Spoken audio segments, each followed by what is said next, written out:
Ce qui est bien compris, c'est que si on ne se fait pas réentendre sur ces faits-là, ils ne seront pas dans le dossier. Donc ils ne pourront pas être évoqués. Non, j'entends très bien.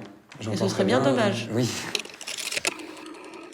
Ceci à mon corps, c'est un documentaire à la première personne. J'ai pris la caméra quasiment le jour où j'ai porté plainte contre un homme qui a abusé de moi quand j'étais enfant. Et j'ai filmé jusqu'au jour du verdict.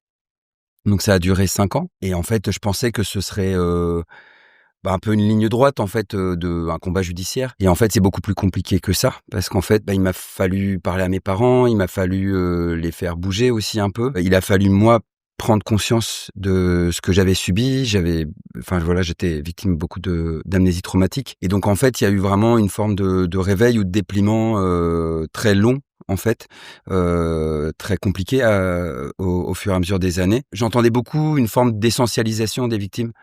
Il y avait la victime parfaite, la victime menteuse, la victime héroïne. Et en fait, je me suis rendu compte que c'est un processus, en fait. Je dis souvent, on n'est pas victime, on le devient.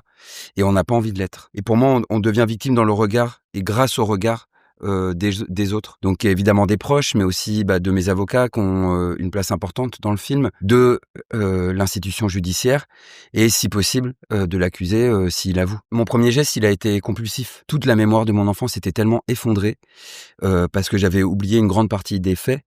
Mais j'avais oublié aussi une grande partie de mon enfance en général. Et donc effectivement, il y a eu un truc compulsif de dire en fait là cette fois-ci, vous allez pas me le voler mon présent. Et en même temps, donc j'ai porté plainte en 2018 et c'est pas très longtemps après les débuts de MeToo. Et je sentais un réveil collectif important sur ces questions-là. J'entendais peu de prise de parole de victimes sur le processus de prise de conscience et de décollement vis-à-vis de ce qui nous est arrivé. Et je me suis dit que mon histoire, cette micro-histoire, elle pouvait interroger de manière plus universelle ce qu'on appelle la culture du viol. Silenciation des victimes et des lanceurs d'alerte, minimisation des faits, protection des agresseurs et des violeurs. Et je me suis dit, là, en fait, c'est presque un cas d'étude, en fait, ce qui m'est arrivé pendant ces 5 ans. Et personne ne se rend compte vraiment du chemin de croix qu'est une procédure judiciaire. C'est pas je mets ma cape et je vais à la guerre et puis j'espère que je vais la gagner cette bataille. C'est un processus extrêmement compliqué avec des hauts, avec des bas, avec des tempêtes. Et moi, j'avais pas vu de récit comme ça au quotidien filmé de ce processus. J'ai des trous dans la mémoire.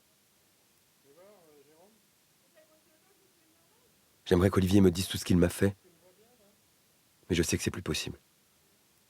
Ce que j'interroge dans ce film, c'est donc les mécanismes de l'impunité. Et je me pose la question de pourquoi, pendant 30 ou 35 ans, personne n'a rien dit. Alors qu'on le dit dans le film, les tendances d'Olivier de Sitivo pour les petits garçons, c'était connu comme la Loire qui coule sous le pont. Et en fait, je pense que y a une volonté collective de s'assurer une tranquillité sociale. Faut pas que ça bouge. Et en fait, chacune a tout intérêt à ce que ça reste tel quel. Dénoncer ce qui est en train de se passer, c'est remettre en cause sa tranquillité sociale, son statut social, etc. Le constat, il est dur. C'est que je considère qu'on a été des victimes sacrificielles. C'est-à-dire qu'on a été jeté en pâture en disant écoute, tant qu'à faire, on laisse faire. Il se passe ce qui se passe derrière les portes fermées. Et nous, comme ça, on continue notre vie. Et les vaches seront bien gardées. Et il y a un deuxième mécanisme, mais qui est encore plus horrible et encore plus douloureux, c'est la flemme. J'ai mieux à faire que de lever un peu la voix et de mettre pause sur ce qui est en train de se passer. Celui-là, il est encore plus triste et déprimant. C'est-à-dire que je pense qu'il y a beaucoup de personnes qui n'ont rien fait ou qui n'ont pas fait plus que le peu qu'elles ont fait par flemme. J'ai autre chose à faire. J'ai mieux à faire que de protéger ces enfants. Dans le film, on voit l'étendue de la non-assistance à enfants en danger, mais on voit aussi à quel point, dans le présent d'une procédure, une victime n'est pas soutenue, n'est pas écoutée. Parce qu'en fait, moi, j'avais besoin de choses très concrètes, d'être très concrète, de retrouver des photos, de m'emmener à tel endroit. Et je me suis rendu compte qu'il y avait une forme de léthargie coupable de la part de personnes qui ne répondaient pas quand je les appelais, quand je leur laissais des messages, de personnes qui ne m'aidaient pas. Et ça, c'est le plus dur pour une victime. C'est-à-dire que non seulement c'est difficile de se mettre en marche contre son violeur, son agresseur, mais en plus, les gifles, elles viennent de là où on s'attend le moins.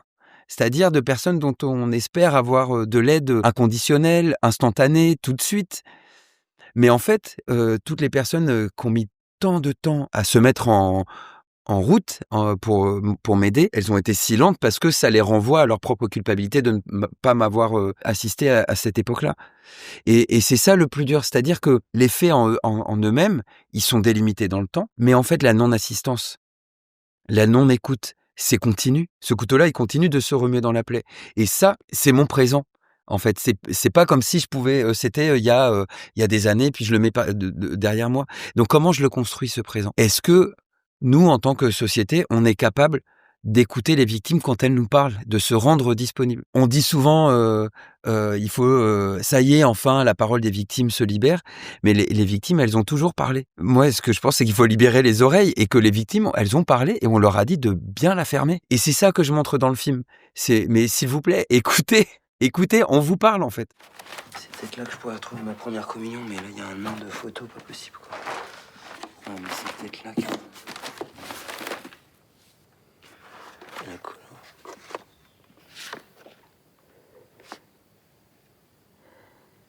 Oh. Ah non, c'est mon frère. Filmer la mémoire, c'est très difficile. Filmer la disparition de la mémoire l'est encore plus. Moi, mon travail à la fois de victime et de documentariste, c'est de me placer là où la mémoire peut revenir. Et donc moi, j'ai eu besoin, en tant que victime, de revenir sur les lieux, notamment. On a eu beaucoup de discussions avec ma productrice de mais pourquoi filmer ça? Et souvent, je lui disais, je sais pas ce qui va se passer, mais potentiellement, il va se passer quelque chose. Il a fallu que je lutte contre moi-même et aussi contre un milieu social qui voulait pas trop que je prenne conscience de ce qui m'arrivait pour récupérer bribe par bribe la mémoire. L'amnésie traumatique, c'est un sujet que beaucoup de victimes ont du mal à aborder parce que déjà on se prend en pleine figure une société qui ne nous croit pas. Alors en plus, quand il s'agit d'avoir oublié une partie, voire tout ce qui nous est arrivé, que du coup, encore plus, j'avais envie de l'aborder de manière frontale, d'assumer le fait que oui, j'avais oublié, et j'ai oublié quand même des centaines de viols, donc c'est pas rien. C'est pas des simples souvenirs là, vous avez une scène. Ah oui, je me souviens très bien d'où c'était aucun kiss, je lui ai donné des coups de poing sur le ventre, et je me souviens même que je m'en voulais de l'avoir tapé en fait. Il y a une pénétration? De aucun kiss. J'étais alité 2 jours. C'était un moment où je devais être soit malade, soit blessé. Ceci est mon corps, il est aussi à l'image de notre temps, dans le sens où je pense que notre époque se pose la question de comment construire un présent avec un nombre de victimes absolument pléthorique. Mais il y a aussi tous les gens qui sont entre les victimes et les agresseurs. Les gens qui savaient un peu, qui savaient beaucoup, qui ont plus ou moins fermé les yeux. Et donc, en fait, il y a des cercles concentriques autour de l'agresseur, des cercles concentriques autour de moi, la victime.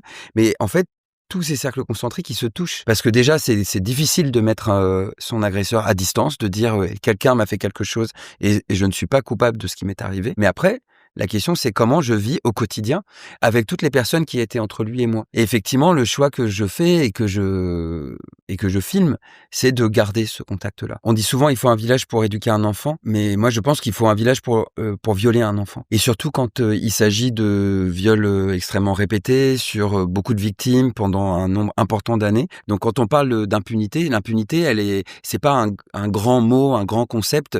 L'impunité, elle est faite de plein de micro-décisions. Fermer les yeux, de ne pas voir, de se taire, de ne pas écouter les enfants, de ne pas entendre les signaux faibles, voir les signaux forts. Si on considère qu'un violeur a fait effraction dans à la fois le corps et la psyché d'un enfant, le fait de se rendre compte qu'on n'a pas pu faire confiance aux plus proches de notre entourage, là c'est vraiment une explosion dans les fondations en fait psychiques. Et c'est ce qui fait que les victimes ont souvent des parcours de vie extrêmement difficiles.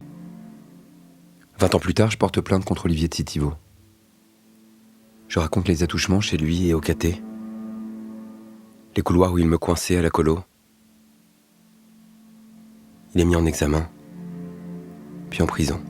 La particularité de cette histoire, c'est que elle a eu une ampleur médiatique très tôt. L'identité de l'agresseur a été révélée publiquement, médiatiquement, pendant toutes les années de la procédure, le procès, etc. Donc ça nous a donné la liberté de pouvoir le nommer dans le film. Et c'est important parce qu'il existe beaucoup, notamment par son prénom. La question de est-ce qu'il faut que je l'appelle encore par son prénom ou non, de pouvoir le nommer dans le film, ça montre aussi à quel point il faisait partie de mon quotidien, du quotidien de ma famille, du quotidien de mes proches. C'est un homme très concret que j'ai fréquenté quasiment quotidiennement, ou en tout cas hebdomadairement pendant 8 ans.